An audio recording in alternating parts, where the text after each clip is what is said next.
பிரியமானவர்களே, இயேசு கிறிஸ்துவின் இணையற்ற நாமத்தில் உங்களை வாழ்த்துகிறேன். இந்த மன்னாற்றுடைய டெய்லி பாட்காஸ்டை கேட்கிற உங்கள் ஒவ்வொருவரையும் கர்த்தர் ஆசீர்வதிப்பாராக. மத்தேயு 2வது அதிகாரம் 17-18 வசனங்கள் இப்படியாய் கூறுகிறது. புலம்பலும் அழுகையும் மிகுந்த துக்கம் கொண்டாடலும் ஆகிய கூக்குரல் ராமாவிலே கேட்கப்பட்டது. ராகேல் தன் பிள்ளைகளுக்காக அழுது அவைகள் இல்லாதபடியால் ஆறுதல் அடையாதிருக்கிறாள் என்று எரேமியா தீர்க்கதரிசியினால் உரைக்கப்பட்டது. அப்பொழுது நிறைவேறிற்று என்பதாக. ராமாவிலே கேட்கப்பட்ட புலம்பலும் அழுகையும், வீப்பிங் அண்ட் கிரேட் மோர்னிங் இன் ராமா என்ற தலைப்பின் கீழ் இன்றைய மன்னாவை தியானிக்கப் போகிறோம். பழைய ஏற்பாட்டில் பல இடங்களில் ராமா என்ற இடம் குறிப்பிடப்பட்டுள்ளது. புதிய ஏற்பாட்டில் மேற்குறிப்பிட்ட ஒரே இடத்தில் மட்டும் எழுதப்பட்டுள்ளது. ஆசேர் கோத்திரத்தின் வட எல்லையாய் ராமா காணப்பட்டது என்று யோசுவா 19:29 கூறுகிறது.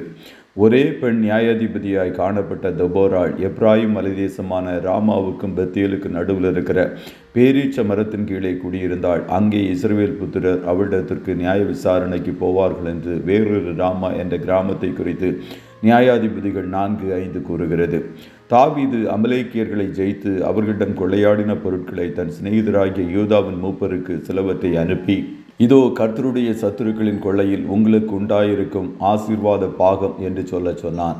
யார் யாருக்கு அனுப்பினான் என்றால், பெத்தேலில் இருக்கிறவர்களுக்கும் தெற்கான ராமோத்தில் இருக்கிறவர்களுக்கும் என்று 1 சாமுவேல் 30:27 வேறொரு ராமாவை குறித்து எழுதப்பட்டுள்ளது.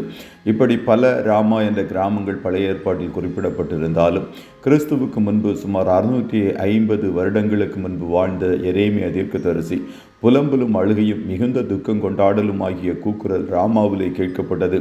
ராகேல் தன் பிள்ளைகளுக்காக அழுது அவைகள் இல்லாதபடியால் ஆறுதல் அடையாதிருக்கிறாள் என்று எரேமியா 31:15 எழுதின தீர்க்கதரிசன வார்த்தையின் நிறைவேறுதல் இயேசு பிறந்த பின்பு சுமார் 2 வருடங்களுக்குள் நிறைவேறினது. எப்ராத்தா, ராமா என்ற பெயர்கள் பெத்லகேமுக்கும் அதை சுற்றிய பகுதிகளுக்கும் கூட காணப்பட்டது. எப்ராத்தா என்னப்பட்ட பெத்லகேமே, நீ யூதேயாவில் உள்ள ஆயிரங்களுக்குள்ளே சிறியதாயிருந்தும் இஸ்ரவேலை ஆளப்போகிறவர் உன்னிடத்திலிருந்து புறப்பட்டு என்னிடத்தில் வருவார். அவருடைய புறப்படுதல் அநாதி நாட்களாகிய பூர்வத்தினுடையது என்று கிறிஸ்துவுக்கு முன்பு சுமார் 700 வருடங்களுக்கு முன்பு வாழ்ந்த மீகா தீர்க்கதரிசி மீகா 5:2 எழுதினார். ராமா என்றால் உயர்ந்த இடம் என்று பொருள். பெத்லகேம் கூட கடல் மட்டத்திலிருந்து சுமார் 2500 அடி உயரத்தில் காணப்படுகிற ஒரு சிறிய கிராமம்.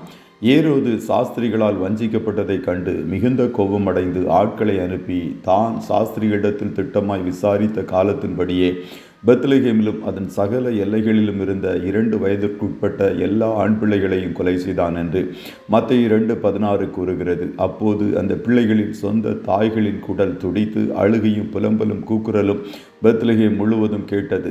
எங்கும் ஜனங்கள் துக்கம் கொண்டாடுகிறவர்களாய் காணப்பட்டார்கள். கர்த்தருடைய பிள்ளைகளே, கர்த்தருடைய பிறப்பை நினைவுகூறுகிற இந்நாட்களிலும் யுத்தங்களினாலும் உள்நாட்டு குழப்பங்களினாலும் குறிப்பாக குழந்தைகள் மரித்து கொண்டு காணப்படுகிறார்கள். இயேசு இந்த பூமியில் அவதரித்ததின் நோக்கங்களில் ஒன்று பூமியில் சமாதானத்தையும் மனிதர்கள் ஒருவருக்கொருவர் பிரியத்தையும் உண்டாக்கும்படிக்கு என்று மத்தேயு 2:14 கூறுகிறது. ஆனால் சமாதான கேடுகளும் துன்மார்க்க கிரியைகளும் எங்கும் பெருகி காணப்படுகிறது. கிறிஸ்துவின் பிறப்பை நினைவு கூறுகிற கிறிஸ்தவர்கள் கூட சமாதானத்தை விதைப்பதற்கு பதிலாக பிரிவினைகளையும் சண்டைகளையும் குடும்பங்களிலும் சமுதாயத்திலும் சபைகளிலும் உருவாக்குகிறவர்களாய் காணப்படுகிறார்கள். இப்படிப்பட்ட சூழ்நிலையில் சமாதானத்தின் தூதுவர்களாய் கர்த்தருடைய பிள்ளைகளாகிய நீங்கள் காணப்பட உங்களை அர்ப்பணியுங்கள். சமாதான கேடுகளை விதைக்கிற பொல்லாத ஆவிகளை முந்தி கட்டுவதற்கு திறப்பிலே நின்று ஜெபிக்க உங்களை ஒப்புக்கொடுங்கள். கர்த்தர் உங்கள் ஒவ்வொருவரையும் ஆசீர்வதிப்பாராக. ஜெபம் செய்வோமா? நல்ல தகப்பனே, உம்மை நன்றியோடு துதிக்கிறோம். இந்த மன்னாற்றுடைய டெய்லி பாட்காஸ்டை கேட்கிற உடைய பிள்ளைகள் ஒவ்வொருவரையும் கர்த்தர் நீர் ஆசீர்வதிப்பீராக. ஆண்டவரே, நீர் பிறந்த வேளையில் ராமாவிலே அழுகையும் புலம்பலும் துக்கம் கொண்டாடுதலும் காணப்பட்டது என்று வேதத்தில் எழுதப்பட்டிருக்கிறபடி நாங்கள் வாழ்ந்து கொண்டிருக்கிற இந்நாட்களிலும் கூட எங்கும் குழப்பங்களும் சமாதான கேடுகளும் காணப்படுகிறதே.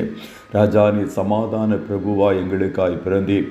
நம்முடைய சமாதான சமாதானம் ஜனங்களுடைய இருதயத்தை, தேசத்தின் தலைவர்களுடைய இருதயத்தை நாட்களில் நிறைக்கட்டும் என்று சொல்லி ஜெபிக்கிறோம். பூமியிலே சமாதானம், மனுஷர் மேல் பிரியமும் இந்த நாட்களில் அதிகமாய் உண்டாகட்டும். சமாதானத்திற்காக நாங்கள் திறப்பில் நின்று ஜெபிக்க எங்களை அர்ப்பணிக்கிறோம். இன்றைய தினம் நம்முடைய பிள்ளைகள் கையிடுகிற வேலைகளை ஆசீர்வதியும், போக்கிலும் வரத்திலும் உடனிரும், கண்மணி போல காத்திருடும். இயேசுவின் இரத்தத்திற்குள்ளாய் ஒவ்வொருவரையும் கொடுத்து வாழ்த்தி ஜெபிக்கிறோம் நல்ல பிதாவே. ஆமே ஆமே.